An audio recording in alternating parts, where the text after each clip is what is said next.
Hey, so I'm gonna try to make this one quick. No promises. But so I've been talking about recipes. So this is my little book I've had forever. It's got all types of stuff in it. It's actually from when I started out with it. So it smells really good though because it's old. Um, so I have my some of my tea recipes in here. Anti-anxiety tea. Add 2 teaspoons of valerian root to 1 cup of boiling water. Um, I have a chant to go with it because it was spiritual, but basically the 2 teaspoons of valerian root with boiling water, and you can add honey, and that's to help get rid of anxiety. It is it works really well, but the root itself is kind of hard to get a hold of sometimes. Depends on where you live. Uh, Sorry, this is so messy, but it's mine. It has the names of the moons too, like for each month. I was born in Rose Moon, which cracks me up actually. Um. Oh yeah, I have a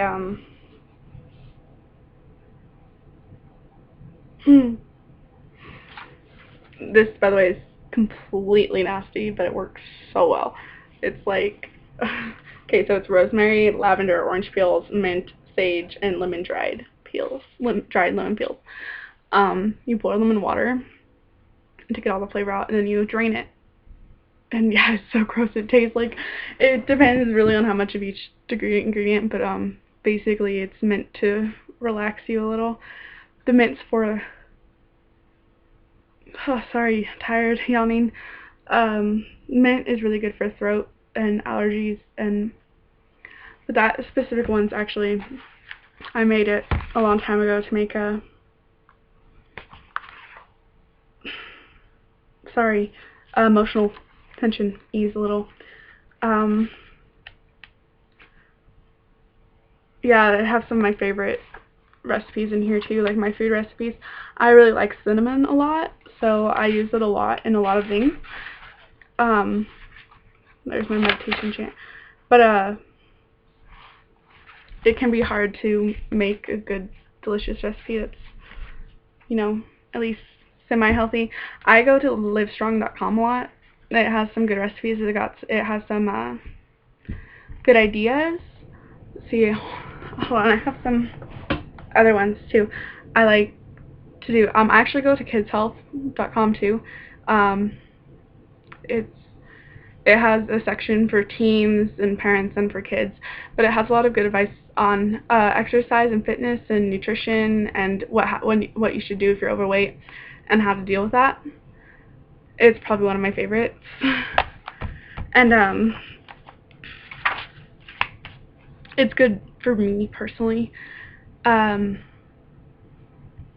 I just like to say really quick, so I don't know how to word this. My brain's just not working. Oh, there will be some spiritual aspects to my videos because I'm a very spiritual person, or I try to be. But not everything spiritual. And yeah, so that's important. I wanted to also share really quick that rosehip tea is so good for anxiety and depression, and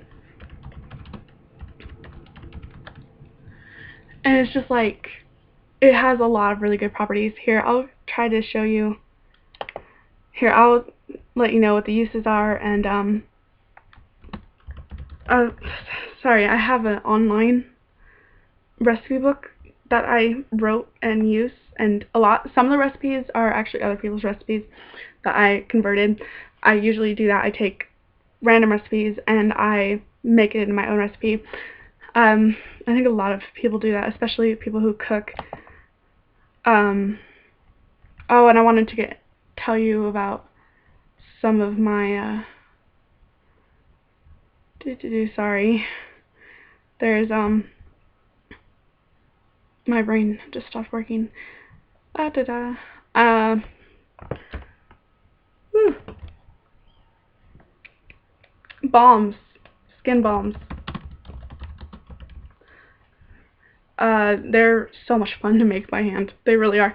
They can be kind of a pain to make, but they're actually really fun to make. And I'll give you a recipe for that in a minute. But here's my rosehip tea, if I can ever. Well, okay. So there's research on rosehip tea that really shows that it can really help reduce cholesterol. Cholesterol and blood pressure in people who are obese. So that's good. It helps with arthritis. It's really like a lot of the research on rosehip tea is actually really focused around arthritis. It helps with colds, infections, fever. It boosts the immune system, stomach irritations. It helps prevent diarrhea and a lot of other conditions that really have to do with your stomach or your blood pressure, I guess. But basically, this is my recipe that I found on motherearthliving.com. I found it a while back, but you combine 4 rounded teaspoons, which means you don't cut it off the top, you just let it pile up, and of cut and sifted rose hips. So that means they're like ground up. So it's like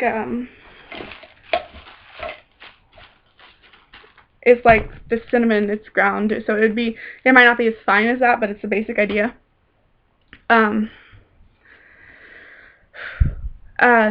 Or you can do it 4 tablespoons of whole dried rose hips with 4 cups of water in a non-reactive saucepan. That means a lot of metals react really badly with heat. There's research on that. Basically, I think majority is iron, and sterling silver, I know, reacts with a lot of things. But you cover it and you bring it to a boil, then you simmer it for 5 minutes. And you can place it in a teapot, and cover for 10 minutes, stuff like that. And see, the website that I use, it says to sweeten it with stevia if you want to. But I personally feel like you should try to stay away from the fake sugars as much as possible. And, because I know that they say they're healthier for you, but I feel like they have more chemicals in it to make them healthier for you, which in turn is not very healthy. So there's my take on that. I just want to give you a basic balm recipe really quick, which this one I took from naturewithlove.com. I actually made my own, my own additions to it, but I'm just going to give you the original recipe really quick. So it's 1 part beeswax, and 1 part means pretty much if you're going to make a cup of something, split it evenly. So we'll just use tablespoons. So it'd be 1 part tablespoon, 1/3 of a tablespoon of beeswax, then 1/3 of butter, and then 1/3 of oil. And see, I make my own oils. So 1 part beeswax, 1 part butter, and 1 part oil or oil blend. And I make my own oils. So what you do is you get a non-sensual scented oil, like an olive oil, like extra virgin olive oil. And then you seep fresh herbs in it. I like to do, I don't have all my herbs next to me, but I actually usually put rose in it. I like rose. I put lavender. I use lavender a lot in a lot of things, actually. Lavender. I don't actually have my lavender on me. I don't know why I don't have my lavender on me, but I don't. Lavender is actually good for a lot of things because it has the oil in it has a lot of calming properties. Whew, sorry. I do use sage sometimes because a lot of it is this essential. The word that means when you smell it, it makes you feel good. But then there's other herbs like Fae actually has some properties that are really good for your skin. So look into those if you want to make your own oil blends. But basically you just seep it in the oil and then you let it sit there for a while. It depends on how strong you want it. So you do that, and then you melt the wax and butter in a double boiler. So that's water, and then the water boiling, and the pan on top with the actual stuff in it. Then you stir in the oils, and you remove it from the heat and add whatever fragrance and colorant you want. This can be softened with more oil or hardened with more wax or butter. Basically put it in a container and let it, set. Some recipes, use cornstarch or other things like that to preserve it better. I don't use those in mine. While it preserves it better and it gives it a longer shelf life, I have something in my brain that just doesn't work with that. So yeah, those are some of my recipes I promised I'd share, and obviously I take way too long, but yeah, so if you just want to make anything like that. And a quick recipe for if you're on the run and you need to eat something really good, and you don't want to, because everybody grabs the easiest stuff when they're on the run in the morning for breakfast. A really good recipe is just get the quick oatmeal, and chop up apples, put it in a bag. I'm serious, put it in a bag and just go with it. It's actually really yummy. And so you got your apples in there, and the apples are really good at filling you up. They fill you up all day. Well, not all day, but they fill you up longer than most breakfast does. And then the oatmeal has a lot of the nutrients that are good for your brain. So, just a quick thing there. So, yeah, I think that's all because I can talk. So, see you when I decide to make another video.